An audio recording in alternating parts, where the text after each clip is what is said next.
Cars. You see them, ride in them, and drive in them every day. However, to a select group of people, cars are their passion, the tools of their trade.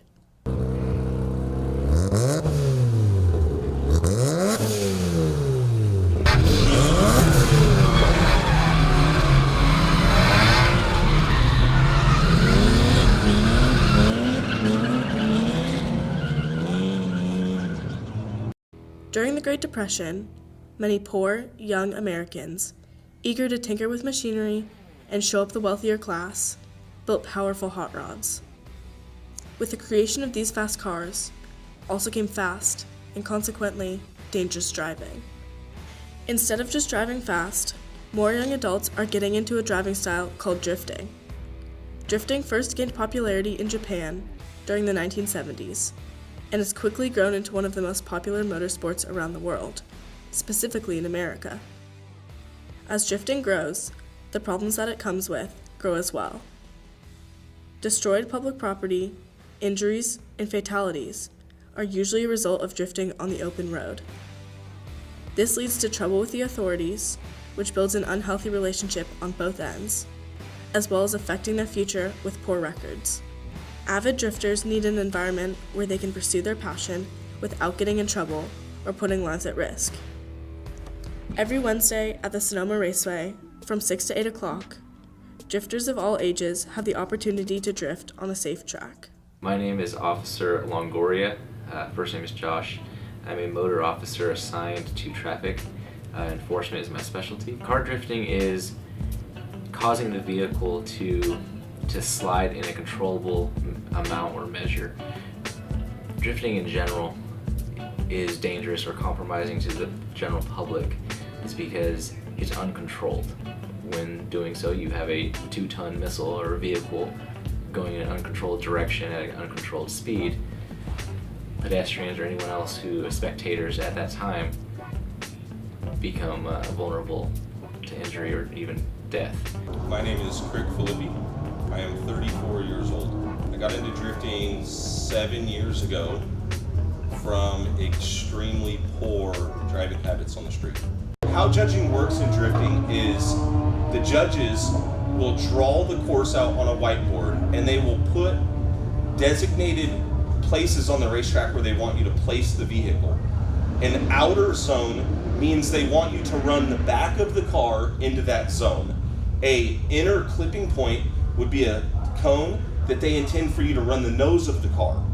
So the judges in a driver's meeting will tell you what they project as a perfect run, and you as a driver, it's your job to try to do exactly what the judges do. Hi, I'm Charles Laux, and I like to drift cars. I got into drifting 2 years back when I went with a good friend of mine. His name is Ty Barnes, and he kicked it out for the first time behind Tamalpais High School. I'm Ty Barnes and I'm 18 years old. Well, when I started drifting, I was 16 years old, just got my license, and I would drift in parking lots. I'd find anywhere really, all around Marin. So I've seen drifting firsthand, both in uniformity while I'm at work, but I've also seen it personally on my own time. Generally, it is done in a large intersection. There's not too many of those here in Mill Valley that would allow such a maneuver or sideshow, I guess you could say, but I have seen it firsthand in large parking lots typically. See, it's so different now. It's so different now than when I was a teen, because when I was a teen, we had no programs to drift. Everything was, you're gonna go out with your buddies and you're gonna basically, essentially sideshow. A sideshow is more, it's an event, an illegal event generally held specifically for the purposes of showing off. They do burnouts, they do drifting, different forms of car tricks, I guess you can say. There really was no racetracks that offered drifting when I was a teen. Now, you know, kids in the Bay Area, they're so lucky to have like Sonoma Raceway here for them to come to on a Wednesday night to be able to drift. Sonoma's really cool because it's a recreational area where you can pay money and you can go in and you can drift safely, and it's awesome because it takes you off the street and it takes you somewhere where it's just you on the track, rather than you having to worry about if you do mess up, then you're putting someone else's life in danger rather than just yourself. So I think it's definitely a good idea to invest some money in going to Sonoma if you're trying to look into drifting, because it's the safest place you can learn. Well, ever since I started drifting on the track, I realized that street drifting is kind of pointless. It's way more fun on the track in a closed environment, and street drifting is just dangerous and scary.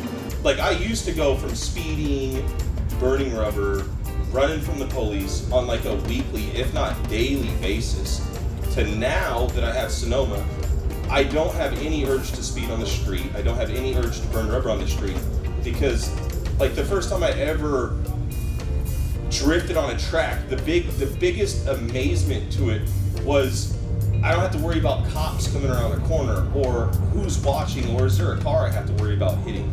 It's like, wow, I can clear my mind and just focus on what I truly love doing, and that's the driving part. I think that's a great way, a great avenue to allow people to experience a thrill-seeking adventure in a controlled environment where they have medical personnel available, they have the equipment, the space. And I think if Sears Point hosts or opens to the public their facilities, I think that's a great avenue.